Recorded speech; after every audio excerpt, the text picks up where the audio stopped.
Hi guys, তোমরা সবাই কেমন আছো? আশা করি তোমরা সবাই ভালো আছো। আমিও অনেক অনেক ভালো আছি। তো দেখো, আমি আজকে তোমাদের সাথে একটা নতুন ভিডিও শেয়ার করতে চলেছি। গিফট পার্সেল আনবক্সিং ভিডিও আমি এর আগে কখনো তোমাদের সাথে শেয়ার করিনি। তো এবার দেখো, এইটা আমি কিনেছি অ্যাকচুয়ালি ইউটিউবের কাজে লাগার জন্য। ইউটিউবের জন্য এই প্রথমবার কোনো একটা জিনিস কিনলাম, এর আগে কখনো কিছুই কিনিনি। তাই ভাবলাম যে তোমাদের সাথেই শেয়ার করি। আর এর আগে কখনো আমি এভাবে আনবক্সিং করিও নি। পার্সেল নিতাম, তো সেটা তোমাদের দাদাভাই আনবক্সিং করতো। তো এবার দেখো, এটা আমি দুদিক থেকে প্রথমে কেটে নিলাম। এবার পরে আর দেখছি হচ্ছে না, পরে মাঝ বরাবর আমি পুরোটাই কেটে নেব, যাতে তাড়াতাড়ি খুব সহজেই আমি খুলে ফেলতে পারি। এবার দেখো, তারপর আমি আবার বের করে নিলাম। আশা করি তোমরা অনেকেই বুঝে গেছো, কারণ ম্যাক্সিমাম ইউটিউবাররা এই রিং লাইট ইউজ করো।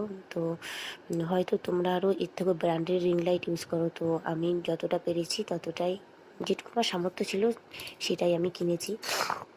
এবার আমি রিং লাইটটা পুরোটা খুলে তোমাদেরকে দেখাবো।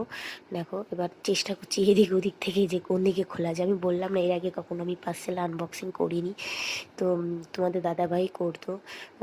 এবার দেখো, এবার রিং লাইটটা পুরোটুকু বার করে নেবো। যারা মোটামুটি রিং লাইট ইউজ করো তারা তো সবাই জানো যে এই রিং লাইটের মধ্যে কী কী থাকে।